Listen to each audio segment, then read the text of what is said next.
Hola, muy buenas tardes nuevamente. Pues primero que nada, muchísimas gracias por la asistencia a nuestra sesión de la vocalía de medicina interna del mes de noviembre, bueno, nuestra segunda sesión de la vocalía. Y bueno, pues yo soy el doctor César Vega, ya muchos de ustedes ya nos conocemos. Soy el vocal de medicina interna de la Sociedad Médica y a nombre del doctor Raúl Pardiñas les doy la más cordial bienvenida a nuestra sesión. Bueno, pues, primero que nada, creo que el tema se presta porque ha habido ya muchas innovaciones que muchos de nosotros ya conocemos, pero sobre todo que vienen, inclusive más todavía, para el manejo de la diabetes con todas las herramientas que tenemos actualmente. Y pues para eso tenemos el honor de contar con nosotros al doctor Juan René Cornejo Avedaño.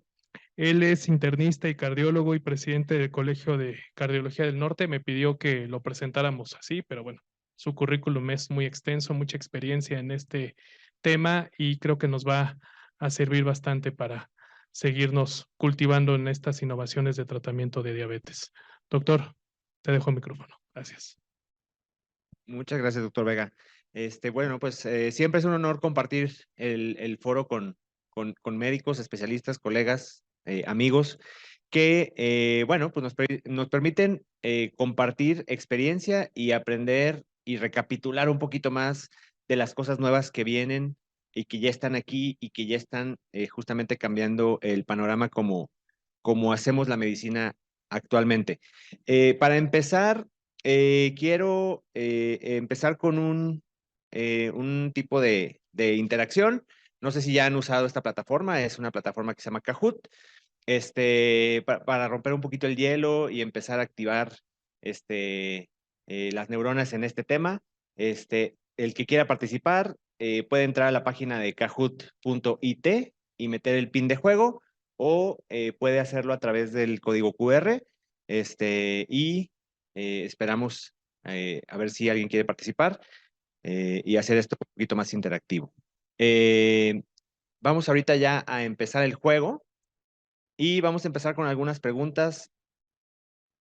Una pregunta primero de práctica para empezar a ver cómo funciona esta plataforma. Muy bien. La primera pregunta es, ¿creen que México llegue al quinto partido en el Mundial, en este Mundial? Bueno, ahí están las respuestas. ¿Sí o no? Este, Ahí bloqueamos un poquito el comentario de Chicharito para que no nos ofendiera a nadie. Perfecto. Entonces, nadie piensa que vaya a llegar al quinto partido. Bueno, vamos a empezar con una siguiente pregunta. Perfecto. Vamos a ver. Ahora, el diagnóstico de diabetes mellitus 2 se realiza con un nivel de hemoglobina glucosilada de, es una pregunta muy papita.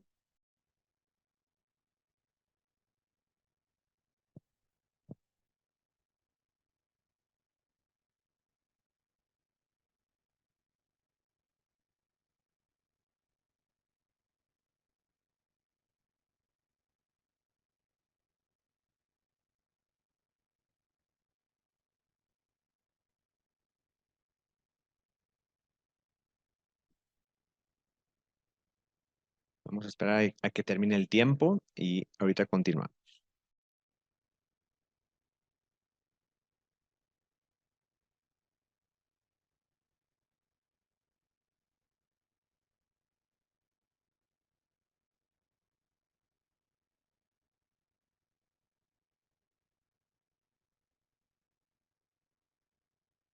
Muy bien. Perfectísimo. Entonces, arriba de 6,5% es como hacemos el diagnóstico de diabetes mellitus 2. Vamos a la siguiente, tres la tuvieron correctas. Vamos a la siguiente. Muy bien, siguiente pregunta. Los tratamientos en diabetes mellitus 2 que han demostrado eficacia cardiovascular en diabetes mellitus son, tenemos ahí la opción del inhibidor de TPP4, rosiglitazona, agonista del receptor de GLP-1 o insulina.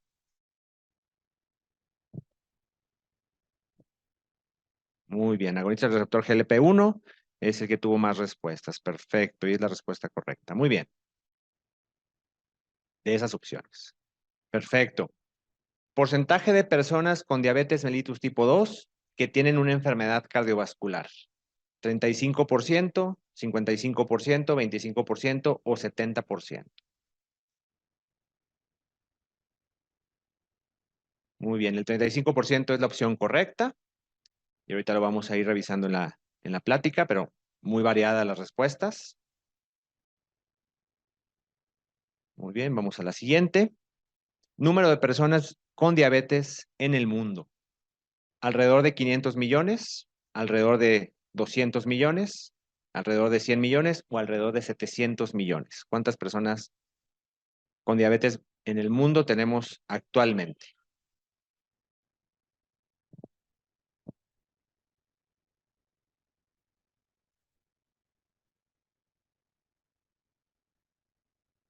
Muy bien, alrededor de 500 millones es la respuesta correcta. Algunos se quedaron un poquito cortos en la cantidad de personas que tenemos actualmente diagnosticadas con diabetes. Muy bien. Serie de ensayos clínicos donde se probó la eficiencia o la eficacia de semaglutida oral. El estudio Rewind, el estudio Leader, los estudios Sustain o los estudios Pioneer. ¿Cuáles suena para semaglutida oral?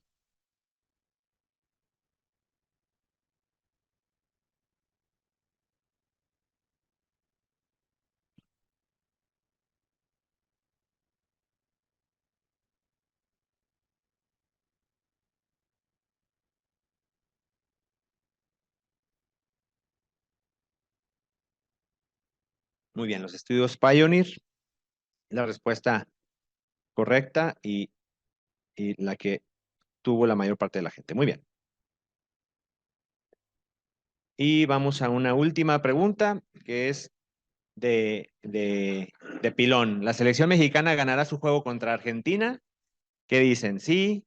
¿No? Tal vez sí, tal vez no. ¿Qué opinan? Ok,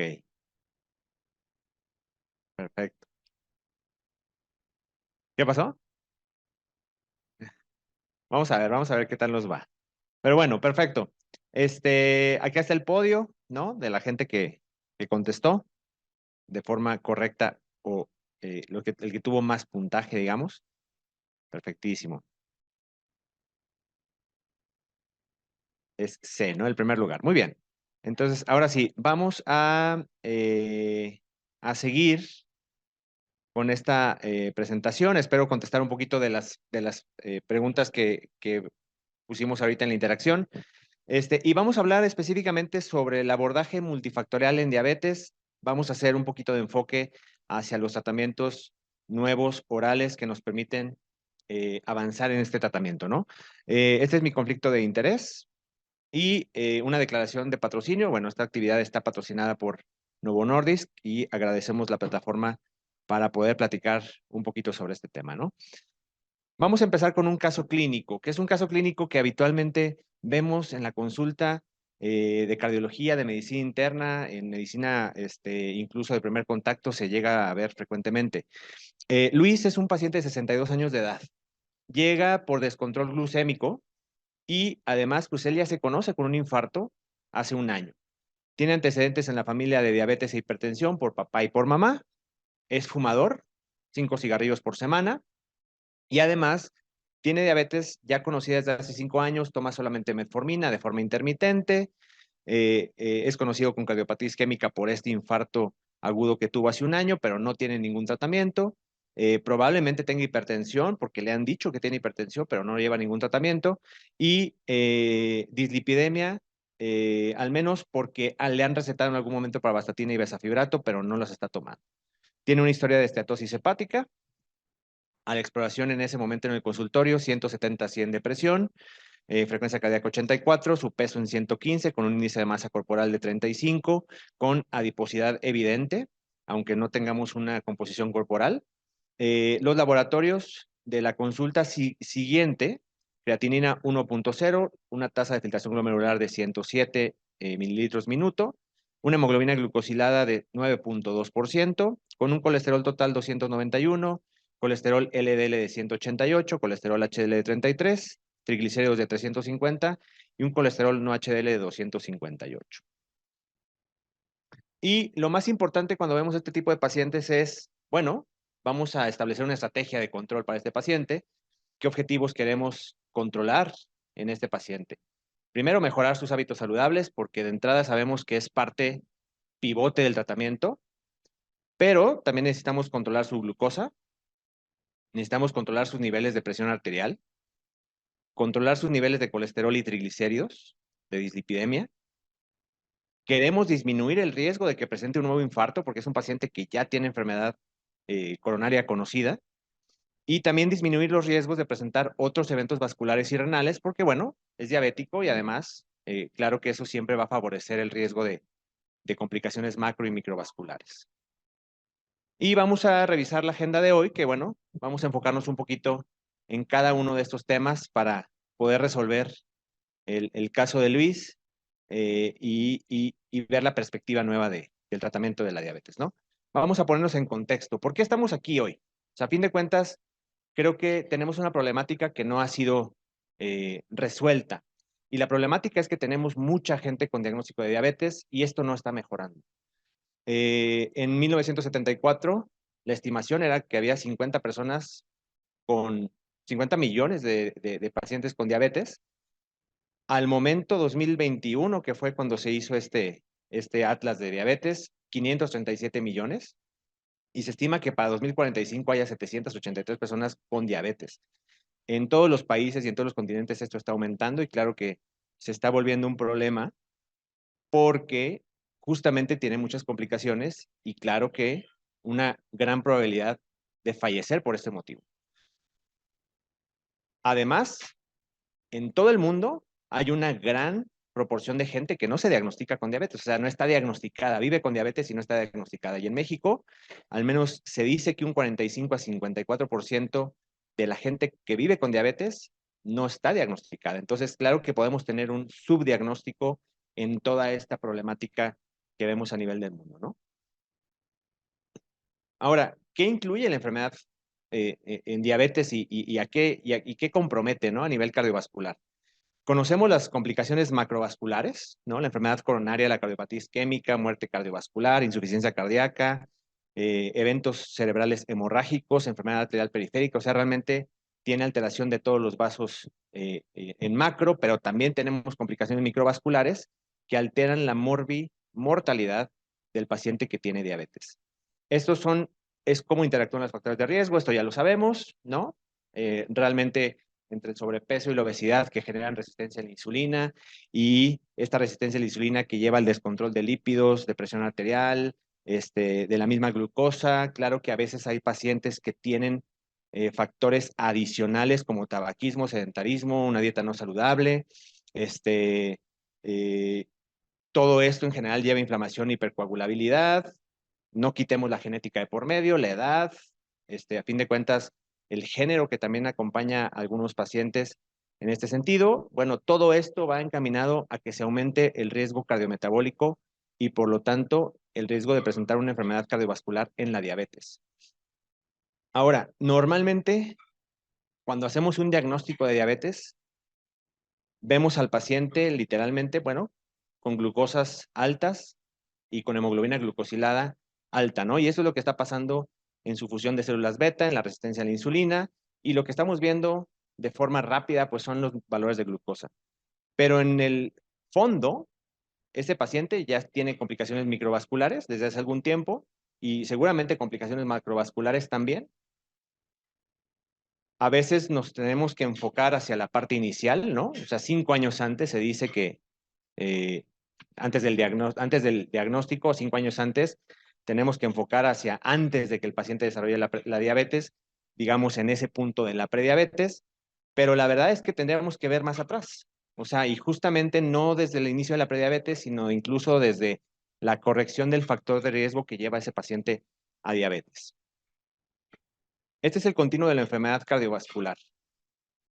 Conforme pasa el tiempo, bueno, se tiene una disfunción endotelial, que a fin de cuentas lleva a justamente este tema de la formación de la placa de ateroma, que es reclutamiento de los monocitos, formación de la célula espumosa en el espacio subendotelial, formación de estrías grasas, eventualmente la formación de la placa de ateroma y una formación de ruptura de placa y un trombo oclusivo que lleva al evento y a la secuela derivada de un infarto cardíaco o un infarto cerebral. Sabemos ya que la persona que tiene diabetes incrementa su riesgo tanto de tener enfermedad cerebrovascular, enfermedad cardiovascular, ¿no? 2/3 de los pacientes que fallecen con diabetes fallecen por una enfermedad cardiovascular. Además de 1.7 hasta 7 veces mayor riesgo de muerte por eventos cardiovasculares en diabetes y también 2 veces o 2.5 veces más de desarrollar insuficiencia cardíaca cuando se tiene diabetes, ¿no? Y además, bueno, enfermedad arterial periférica, al menos el 30% de la gente con diabetes tiene enfermedad arterial periférica, ¿no? Ya platicamos un poquito también de las complicaciones microvasculares, retinopatía, nefropatía y neuropatía. ¿Cómo influye cada factor en el riesgo de desarrollar una enfermedad cardiovascular en la diabetes? Esto es algo importante porque, bueno, en hemoglobina glucosilada, por ejemplo, cada incremento de 1% de la hemoglobina glucosilada puede incrementar el riesgo hasta 16 veces para un evento cardiovascular. 50% de los pacientes que tienen diabetes no han logrado sus objetivos de hemoglobina glucosilada, o sea, la mitad de los pacientes no están bien controlados. El peso, claro que es un factor que influye en enfermedad cardiovascular, en enfermedad arterial coronaria, en ictus y en mortalidad por cualquier causa. La presión arterial asociada a la diabetes, ¿no? También es un tema importante porque incluso en los registros que hay, lamentablemente en Sanud solamente tenemos una encuesta, ¿no? Realmente es si te han dicho que tienes hipertensión o no, pero en los registros que hay a nivel mundial se dice que hasta el 80% de la gente que tiene diabetes tiene hipertensión arterial. O sea, esta es una enfermedad que se asocia y claro que es un factor adicional para enfermedad cardiovascular. Aumenta 4 veces el riesgo de un evento cardiovascular en diabetes y es un predictor para ictus isquémico. Es muy común que los pacientes con diabetes tengan dislipidemia. El 97% de la gente con diabetes tiene dislipidemia. Y claro que es un predictor de riesgo cardiovascular, ya que la enfermedad cardiovascular es mucho mayor cuando hay dislipidemia asociada, ¿no? Hasta 6 veces más el incremento de una enfermedad cardiovascular cuando se tienen todos los componentes agregados. De todas las personas que tenemos con diabetes, al menos el 32% tiene una enfermedad cardiovascular, de las cuales, bueno, tenemos diferentes, digamos, de esos 32%, una gran parte, el 60% es enfermedad ateroesclerótica y al menos un 15% insuficiencia cardíaca congestiva. Muy bien, y lo que vamos a ver es realmente cómo disminuimos este riesgo. O sea, ya sabemos cuál es el problema, ya sabemos qué trae la diabetes de por medio, y lo que queremos saber es cómo disminuir el riesgo de desarrollar una enfermedad cardiovascular. Algo bien importante y un mensaje importante es que el controlar solamente la glucosa no es suficiente para mejorar el pronóstico, ni las complicaciones macrovasculares, ni la muerte.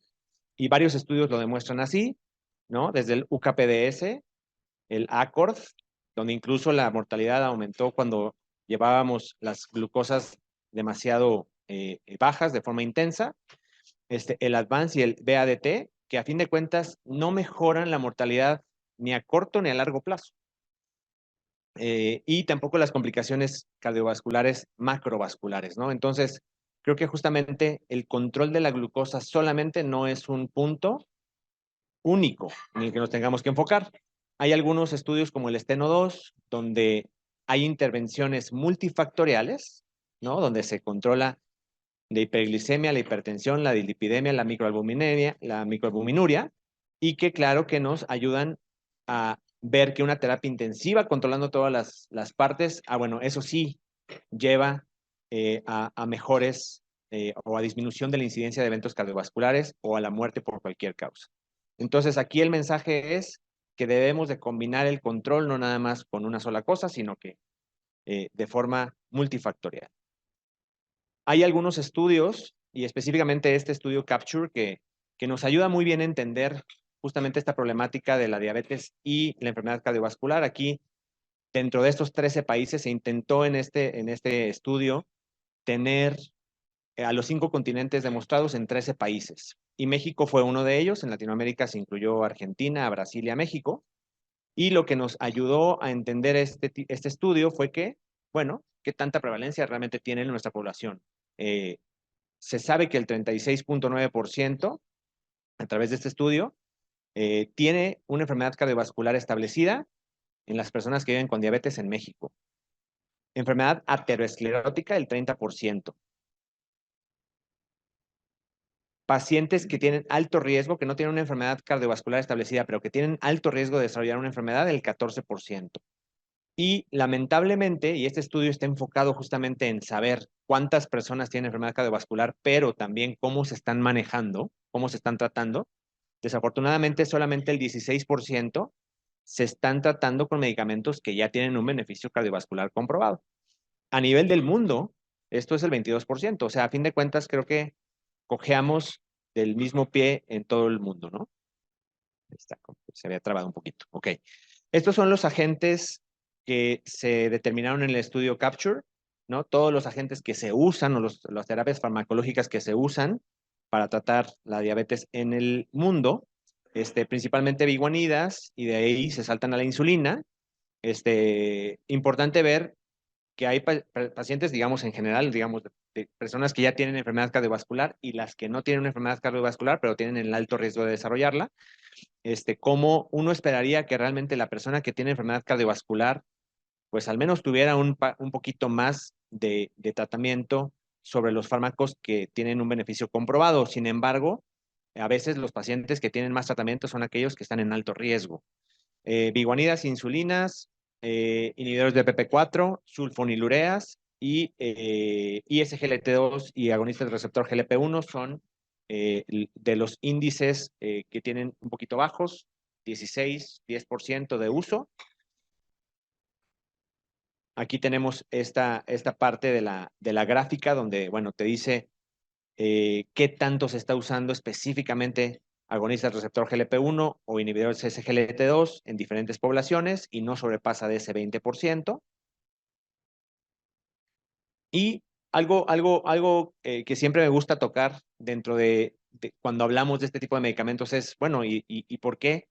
¿De dónde viene justamente el saber si un medicamento tiene una eficacia o tiene una seguridad cardiovascular? Bueno, justamente viene de esta controversia que se creó en 2007 por la rosiglitazona, ¿no? En 2007 se publica un artículo donde se mete un metaanálisis donde se empieza a ver, al menos en ese momento, que rosiglitazona tenía un incremento del riesgo, sobre todo de infarto cardíaco, en los pacientes que tenían diabetes. Ya se conocía el riesgo de desarrollar insuficiencia cardíaca, pero en ese momento se determinó que tenían más riesgo de infarto cardíaco. Y entonces lo que pasó es que justamente hubo una respuesta ahí de las comisiones reguladoras, europea y FDA, y justamente la FDA lo que dijo, bueno, antes de seguir con estos protocolos, lo que tenemos que averiguar es si los medicamentos que se están probando son seguros a nivel cardiovascular para las personas con diabetes. Y entonces lo que se hizo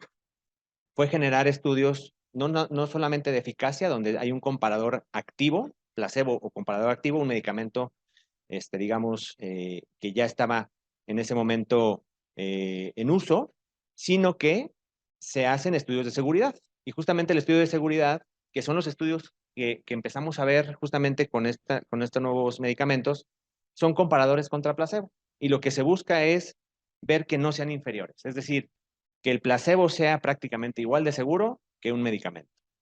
Y entonces lo que se hace y cómo se interpreta esta regla fue justamente el decir, ok, si mi medicamento sobrepasa la línea del 1.3, entonces decimos que, bueno, ese medicamento está generando daño y por lo tanto no lo recomendamos. Si no sobrepasa la línea del 1.3, pero sobrepasa la línea del 1, al menos podemos decir que es seguro, es decir, no es inferior a placebo. Pero si este medicamento no sobrepasa la línea del 1, pudiéramos asumir que hay superioridad, es decir, protección. Y en base a esto, justamente, se establecieron diferentes resultados de los tratamientos que ahorita vamos a ver. ¿Qué tratamientos tenemos disponibles en este sentido, no? Ya sabemos que el enfoque multifactorial es el mejor tratamiento para la diabetes mellitus y sus complicaciones. Justamente la ADA recomienda manejar cada punto en particular, desde hemoglobina glucosilada, actividad física, manejar la presión arterial en diferentes metas, dependiendo de si es ADA, de si es endocrinólogos, de si son cardiólogos, porque también eso también cambia un poquito y falta juntar esos criterios. Para el control de dislipidemia. Entonces, claro que hay diferentes estrategias que tenemos que ir estableciendo dentro de los objetivos de control de cada paciente. Ahora, justamente ahorita platicábamos con el doctor Vega las nuevas directrices 2022 de la ADA, ¿no? Y creo que esto va a cambiar un poquito el paradigma porque ya se decía justamente este enfoque que debe ir centrado en el paciente. ¿Y qué quiere decir esto? Bueno, que cada paciente tiene objetivos muy específicos y en base a esos objetivos es como debemos iniciar un tratamiento. Ya a estas fechas, incluso la metformina, que venía como siempre en una primera línea, ahora puede ir agregada a todo lo demás y todo dependiendo de las consideraciones especiales de cada paciente, pero ya no se considera una primera línea de tratamiento. Para evitar la inercia terapéutica, es decir, el quedarnos con el mismo tratamiento siempre y tengo un paciente que tal vez tiene 3 años conmigo y va muy bien controlado y le dejo el mismo tratamiento porque con eso está muy bien controlado. Para evitar esa inercia, hay que revalorar y modificar el tratamiento cada 3 a 6 meses más o menos, justamente para evaluar las condiciones individuales de cada paciente y saber si se beneficia de un medicamento nuevo cada vez que lo vemos. Si los pacientes tienen indicadores de enfermedad cardiovascular aterosclerótica, enfermedad renal crónica o insuficiencia cardíaca, sin importar la hemoglobina glucosilada, si están objetivos o no, lo que se recomienda ahora es iniciar cualquiera de estos dos medicamentos, agonista receptor GLP-1 o un inhibidor SGLT2. Y si acaso ese paciente continúa por arriba de la hemoglobina glucosilada del objetivo, entonces lo que tenemos que hacer, bueno, es agregar algo más, ¿no? Y que ahí puede ser o hacer una combinación ISGLT2 con ARGLP1 o agregar una tiazolidinediona o agregar un DPP4 si no le hemos agregado un agonista receptor GLP1, insulina o sulfonilureas. Si el paciente tiene insuficiencia cardíaca, sobre todo si tiene FEBI reducida, y que eso también va a cambiar porque ya se demostró que con FEBI preservada también los ISGLT2 ayudan a evitar hospitalizaciones y mejorar falla cardíaca. Entonces, claro que bueno, el ISGLT2 es la primera opción. Pacientes que tienen enfermedad renal crónica, preferiblemente ISGLT2, pero también se puede iniciar un ARGLP1 si no está contraindicado, ¿no? Y claro que si el paciente no tiene enfermedad cardiovascular o no tiene alto riesgo de enfermedad cardiovascular, bueno, nos tenemos que ir con otras estrategias y que tienen que ir específicamente orientadas a minimizar la hipoglicemia, ¿no? Y podemos dar diferentes tipos de medicamento. Pueden ser a la necesidad de minimizar el aumento de peso o incluso a mejorar la pérdida de peso. Bueno, nos vamos con estrategias como agonistas receptor GLP-1 o ISGLT2 e ir escalando dependiendo de la necesidad. Y si el costo es un problema, que en mucha parte de la población mexicana el costo es un problema, entonces, bueno, tenemos opciones, ¿no? Sulfonilureas y tiazolidinedionas no han cambiado en la estrategia, pero yo siempre les digo a los pacientes, bueno, en México tenemos medicina de primer mundo y siempre hay que ofrecer la medicina de primer mundo y eventualmente, si no se puede sustentar un tratamiento de forma crónica, ok, tenemos opciones que también te ayudan a controlarte, pero que no son las opciones que le daría de forma inicial, ¿no? Entonces, creo que es un tema importante. Todos estos estudios son estudios en diabetes para seguridad cardiovascular. Y puse en azul oscuro todos los que tienen que ver con agonistas receptor GLP-1, ¿no? Y cómo han avanzado desde el 2013 con lixisenatide y de ahí en adelante con liraglutida, con semaglutida, subcutánea, con exenatida, albiglutida, o sea, medicamentos agonistas GLP-1 que han sido probados para seguridad cardiovascular. A últimas fechas, Pioneer 6 y el estudio SOUL, que está todavía en proceso. Bueno, son estudios que nos van a dar un poquito más de información sobre si nos van a funcionar todavía más los medicamentos como para darle más seguridad a los pacientes de forma cardiovascular. estos son los efectos fisiológicos del GLP-1. A mí me sorprende mucho el tema del GLP-1 porque se encontró de una forma muy sencilla, ¿no? Y que justamente es que la persona que consume glucosa vía oral versus la persona que le ponemos glucosa intravenosa no tiene los mismos ascensos de insulina. Y entonces, ¿qué pasa? Bueno, que justamente se determinó que debería haber un factor intestinal que era promotor del control de la glucosa. Y entonces es ahí como se desarrolló el término de efecto incretina, y una incretina, pues es el GLP-1, se secreta en el intestino, se produce en las células L del intestino delgado, y justamente se secreta cuando hay ingesta de alimento. Permite secreción de insulina, permite contrarregulación de glucagón, y además, pues tiene también a nivel hipotalámico regulación del apetito y por lo tanto también efectos sobre el peso corporal. Y algo importante, que justamente es lo que nos trae acá, es el efecto benéfico en el sistema cardiovascular.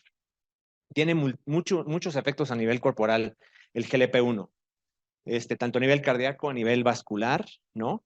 Es un reductor de inflamación y aumenta la captación de glucosa y aumenta el metabolismo cardíaco incluso. Justamente parte de la cardioprotección que tienen los GLP-1 es esta partecita del GLP-1 que es del aminoácido 28 al 36, que se une a las células vasculares y se une al miocito, y que justamente activa que se produzca más glucólisis, produciendo más oxidación de glucosa. Un tema con falla cardíaca siempre es que el corazón baja su rendimiento o su eficacia del 40 al 50%. Entonces, cuando le promueves uso y producción de ATP a través de mejorar la oxidación de glucosa y reducir la oxidación de ácidos grasos, pues claro que se ha demostrado que eso mejora el rendimiento cardíaco y por lo tanto la función cardíaca. Entonces, claro que estos efectos GLP-1 han sido demostrados como cardioprotectores. Pero no nada más ahí, ¿no? Tiene muchos efectos en otras estructuras, en otras células, en otros procesos inflamatorios y metabólicos donde se ven grandes beneficios para evitar inflamación y para evitar incluso formación de placa, estabilización de placas, estabilización de la ruptura de la placa. Entonces, hay múltiples beneficios. Estos son justamente para dónde y en qué mecanismo fisiopatológico se dirigen los ARP-GLP1, deterioro de la secreción de insulina, aumento de la producción de glucosa hepática, ahí también se dirige el agonista receptor GLP1, regulación alterada del apetito, en el cerebro, también la disminución de la captación de glucosa muscular. A nivel de páncreas, el aumento de la secreción de glucagón, bueno, ahí también se dirige la RGLP1. Y en el sistema de incretinas, el efecto incretina disminuido, bueno, claro que es parte del efecto del agonista GLP-1, ¿no?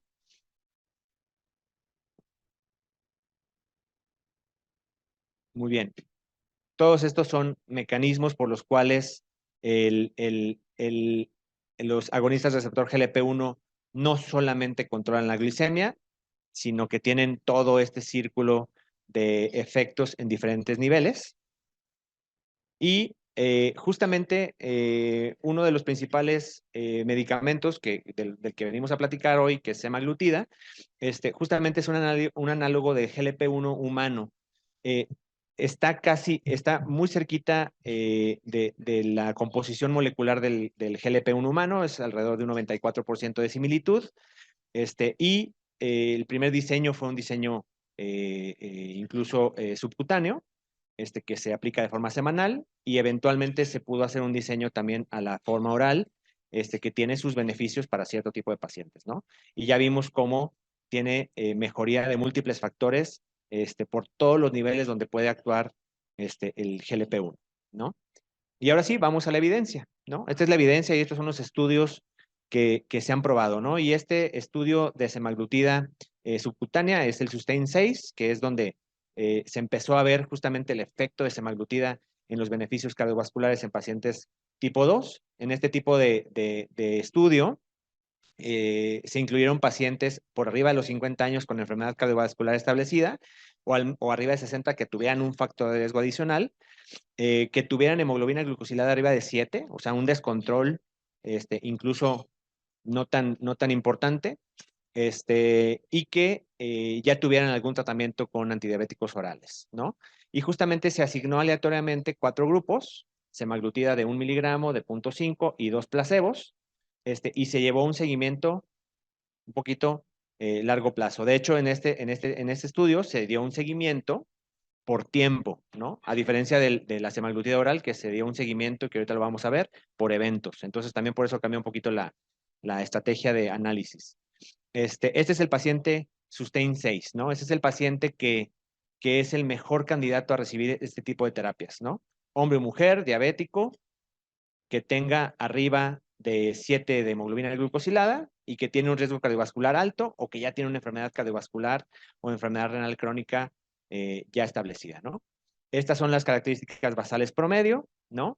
La duración media de la diabetes fue de 13 años, el paciente fue alrededor de 64 años, 60% de hombres, 40% de mujeres, una hemoglobina glucosilada de 8.7 más o menos.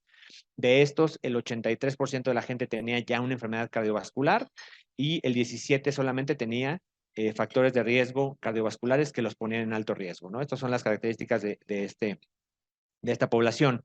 Y estos son los resultados, ¿no? Justamente lo que se alcanza a evidenciar es que, bueno, con semaglutida versus placebo, se alcanza el punto para no inferioridad, es decir, placebo es igual o es no inferior, o semaglutida más bien es no inferior que placebo, pero algo importante, en este estudio se alcanza la superioridad. Esta línea del 1 que dijimos, oye, no, si no sobrepasa la línea del 1, podemos asumir que tiene seguridad. Bueno, semaglutida subcutánea lo alcanza. Y que justamente ese es el motivo por el cual se le da ese peso de protección cardiovascular, ¿no? Se hacen análisis de compuestos individuales, la mayor parte del beneficio se ve específicamente hacia el evento cardiovascular no fatal, pero ya en un compuesto, digamos, también se ve un beneficio cuando se consideran muerte cardiovascular, infarto no fatal y evento cerebrovascular. Y entonces podemos, a fin de cuentas, como concluir del Sustain 6 que, bueno, reduce un 26% del riesgo de una muerte de causa cardiovascular o digamos del MACE triple, para evitar una muerte o evitar un evento, al menos se tiene que tratar a 45 pacientes. Vemos que reduce de forma significativa hemoglobina glucosilada y peso corporal versus placebo, y además reduce el riesgo de desarrollar nefropatía o de que la nefropatía empeore. Entonces, a fin de cuentas, son resultados bastante favorables para semaglutida subcutánea semanal. Y eventualmente se genera esta otra molécula, que es semaglutida oral, y se prueba en el Pioneer 6, ¿no? Y voy a dar un poquito de lo que es el Pioneer, ¿no? Los estudios Pioneer. Se desarrollaron una gran cantidad de estudios Pioneer para probar a semaglutida oral en diferentes perspectivas, específicamente con placebo y en pacientes que tenían dieta y ejercicio, pacientes que tenían antidiabéticos orales o que usaban insulina, y para poblaciones especiales donde justamente se metió pacientes que tenían insuficiencia renal y pacientes para seguridad cardiovascular, que fue el Pioneer 6. Este es el análogo de GLP-1 humano, semaglutida oral. Es igualita a la semaglutida subcutánea. La única diferencia es que aquí, para que se pueda absorber mejor, y ese yo creo que sería una de los puntos a tratar siempre que vamos a dar una semaglutida oral, es la absorción. La absorción se hace todo por el estómago. Y entonces se tiene que agregar este snack, que es un potenciador de la absorción, que es el salcaprosato, ¿no? Que es una molécula agregada y que simplemente mejora que esté más biodisponible después de la administración oral con la absorción. Se tiene que hacer siempre en el estómago vacío, ¿no? Y que creo que es una de las cuestiones que se ha manejado desde que salió la molécula, porque justamente el no darlo en las condiciones ideales, justamente hace que la gráfica se quede en cero, ¿no? O sea, que no se absorba nada o que no sea biodisponible. Y entonces, por lo tanto, perdemos el efecto. Uso práctico del tratamiento es, siempre se inicia con una dosis baja, el efecto secundario más frecuente es náusea. ¿Por qué? Porque a fin de cuentas reduce también el movimiento gástrico. Y entonces siempre empezamos con una dosis de 3 miligramos, que es la dosis inicial, pero que no es la dosis de tratamiento, ¿no? Siempre tenemos que progresar el tratamiento al menos a 7 miligramos por al menos un mes, que son los 30 días del tratamiento, y si el paciente requiere más control, porque no ha llegado a metas, entonces podemos subirlo hasta 14 miligramos, ¿no? Recordar, y ahorita vamos a ver, que los 14 miligramos es justamente la dosis mucho más efectiva del medicamento. Siempre se tiene que hacer una educación y evaluación, evaluar la expectativa del paciente para reducir también los efectos secundarios o minimizarlos si fuera necesario, y disminuir comidas grasosas. Creo que siempre puede ayudar a reducir también el tema de la náusea y los efectos gastrointestinales, y a veces ciertos alimentos que al paciente ya de forma individual le puedan generar efectos gastrointestinales como para tener que reducirlos. Estas son las instrucciones de dosificación, que justamente es tomarlo con la mínima cantidad de agua. De hecho, mientras mínima sea mejor, porque el estómago está más vacío, pero se da un máximo de 120 mililitros. La otra cuestión es que al menos tenemos que esperar 30 minutos mínimo, aunque realmente la absorción se da mucho mejor a la hora del tratamiento. O sea, la escala sigue subiendo o el diagrama sigue subiendo hasta la hora, pero lo mínimo son 30 minutos de no consumir nada, ni agua, ni comidas, ni otro medicamento. Después de esto, bueno, se puede ya ingerir la primera comida, bebida del día o tomar cualquier otro medicamento necesario.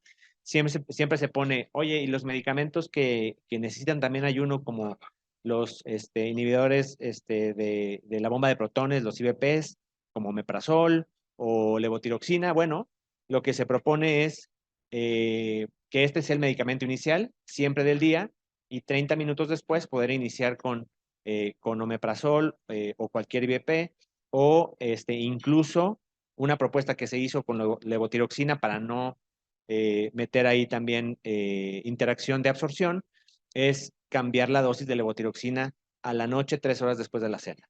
Entonces son algunas cosas que se han manejado en algunos estudios clínicos como para tratar de mejorar la absorción de los medicamentos que se absorben por vía gástrica.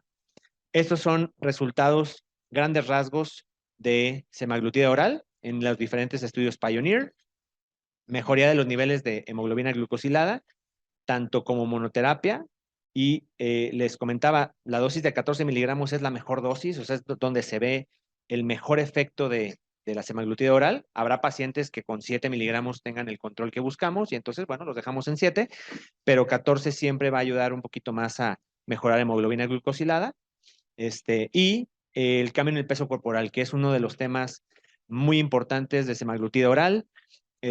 Recuerden que hay una dosis de tratamiento para obesidad de semaglutida subcutánea, que todavía no se tiene en México, pero que supongo en algún momento la tendremos, pero que llega hasta 2.4 miligramos. O sea, a fin de cuentas, semaglutida tiene un efecto muy importante sobre la reducción de peso, y creo que ese es un efecto que en el paciente con diabetes nos ayuda a contrarrestar una gran parte de la enfermedad. Este es el porcentaje de personas o de pacientes dentro de los estudios Pioneer que llegaron al control con semaglutida hasta de 14 miligramos, ¿no? Y podemos ver que el control o el porcentaje de gente que llegó a mejor control, digamos hemoglobinas debajo de 7, pues fue mayor con semaglutida específicamente a 14 miligramos, ¿no? Aunque la dosis de 7 miligramos tampoco se queda fuera de ese porcentaje de beneficio. Muy bien. Y entonces, rápidamente, dar el resultado del Pioneer 6.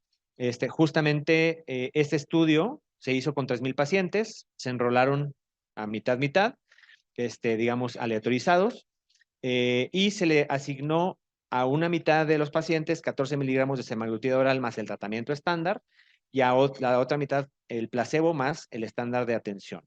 Este estudio, les comentaba, no es un estudio que se haya dedicado a tiempo, sino se dedicó a eventos del primer mes. Y entonces por eso también duró un poquito menos el seguimiento. Y aquí podemos ver justamente el tiempo al primer mes, ¿no? Cómo se nota menor para semaglutida oral 14 miligramos. A diferencia del estudio Sustain 6, donde hubo incluso hasta 100 eventos para SEMA y 150 para placebo, aquí hubo nada más 76 y 61, y el seguimiento pues fue de 83 semanas. Entonces, claro que esto se tomó también como una de de las cosas por las cuales tal vez no se llegó a los mismos resultados en el sentido de protección cardiovascular. Sí se llegó a la no inferioridad, pero tal vez no a la superioridad, por este motivo. Y algo importante es que el hazard ratio entre los dos es muy similar y se asume que el resultado va a ser similar para los dos si se hubiera dejado correr por los mismos 3 años que se corrió el SUSTAIN 6. Estos son eventos individuales: muerte cardiovascular, primer infarto no letal y primer accidente cerebrovascular no letal. Muy bien, y esta es la comparativa, ¿no? Justamente los dos estudios se hicieron de forma similar, nada más que se terminaron en un momento distinto. Los dos estudios tienen un hazard ratio muy similar, y la reducción de riesgo de MACE es también muy similar entre los dos, las dos, digamos, vías de administración de semaglutida. Y justamente aquí tenemos esta parte de nuestra escala de hazard ratio, donde podemos ver que los hazard ratio para SUSTAIN 6 y Pioneer 6 son muy similares entre sí. Cuando hacemos un análisis de los dos estudios, pues podemos decir que queda justamente a favor de semaglutida en cualquiera de sus dos presentaciones y que además tienen un beneficio de protección, ¿no? Y bueno, ya nada más para concluir esta parte, bueno, les quiero mostrar cuáles son los medicamentos que tenemos a la mano, agonistas receptor GLP-1 y cómo se comportaron dentro de sus estudios de seguridad cardiovascular. Tenemos a exenatida, ¿no? Que toca la línea del 1, o sea, es seguro, pero no demostró protección. Lixosenatida, ¿no? Que también demuestra seguridad, más no protección. Liraglutida, que liraglutida es uno de los medicamentos que sí demostró protección. Semaglutida subcutánea en SUSTAIN 6, semaglutida oral, ¿no? Que justamente se queda como no inferior, sin demostrar protección en este estudio. El Harmony para albiglutida, que también demuestra protección. Dulaglutida y Fpeglenatida, ¿no? Que es un medicamento, bueno, que no tenemos todavía en México.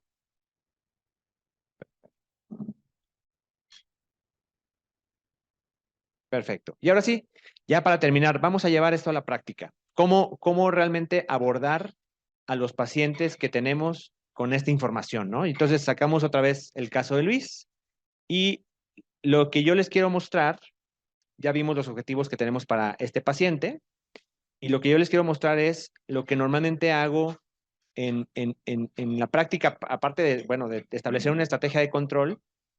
A mí me ayuda mucho utilizar modelos visuales, ¿no? Que justamente me permitan platicarle al paciente lo que la estrategia va a significar para ellos, ¿no? Y entonces les muestro una calculadora que está en la página de YouPrevent, ¿no?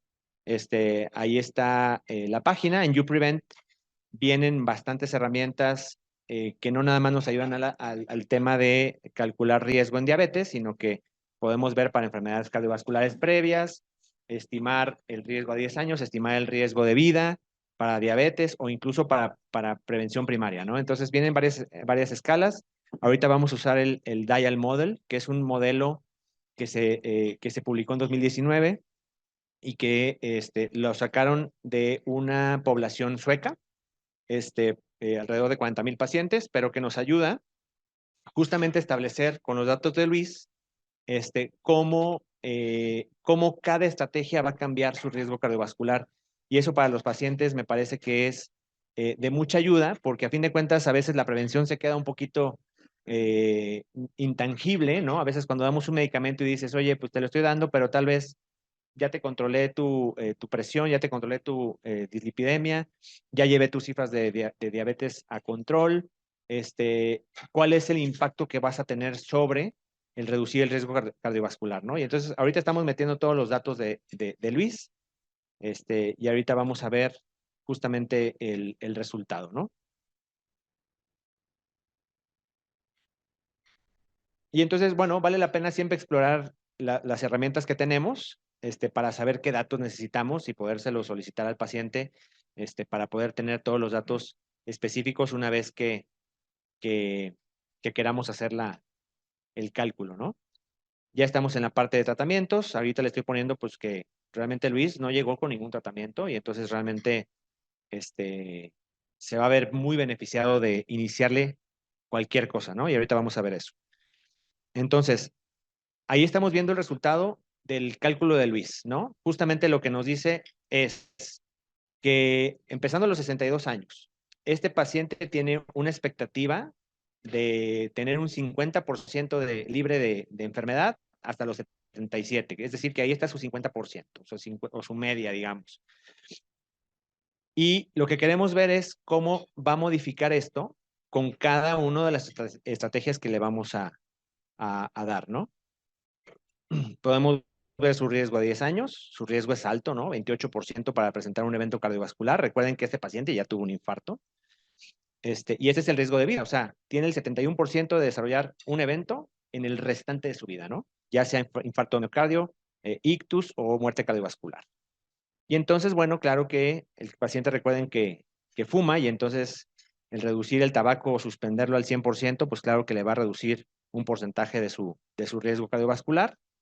El agregar una estatina, recordar que los pacientes con diabetes se benefician a partir de los 40 años siempre con estatinas y claro que el llevarlo a la meta específica para este paciente, que va a depender mucho de su colesterol LDL, que a fin de cuentas la meta es de 55 para los europeos, entonces creo que 55 es un nivel adecuado y por lo tanto iniciar una estatina de alta intensidad puede ser una buena opción.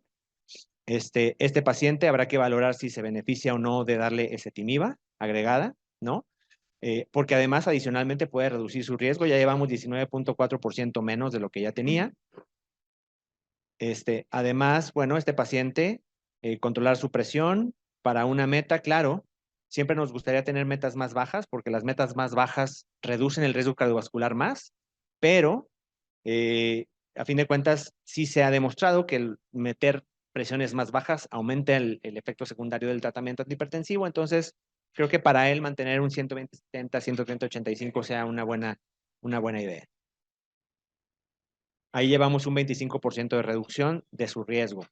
Agregamos un equivalente de ácido acetil salicílico, ya sea ácido acetil salicílico o clopidogrel, digamos un antiagregantes plaquetarios, reducimos un poquito más el riesgo y claro que llevar su meta de hemoglobina glucosilada todavía más baja, ¿no?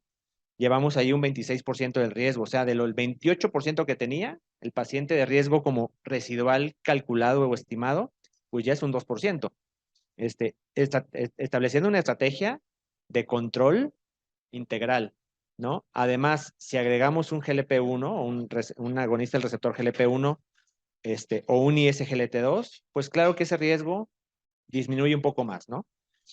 Claro, este paciente en esta calculadora se va a ver muy beneficiado porque este paciente no tenía tratamientos. Entonces, el simple hecho de iniciarle cualquiera de los tratamientos que ha demostrado beneficio cardiovascular va a ayudar a reducir su riesgo, ¿no? Y aquí tenemos justamente los años libres de enfermedad cardiovascular. De tener un 77 de media, pues ese paciente lo llevamos a que puede ser que llegue a los 91 años sin tener un evento cardiovascular. Es decir, que su promedio sea a los 91 años, ¿no? Y que tal vez ese paciente pueda fallecer de otra cosa o de otra enfermedad que no tenga que ver con la enfermedad cardiovascular, ¿no?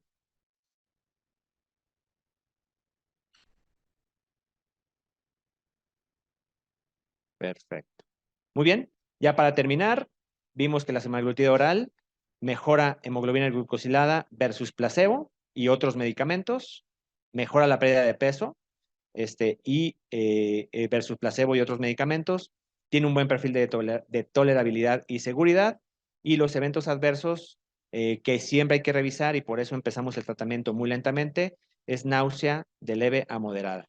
Este es un resumen de el control adecuado. Esto es por la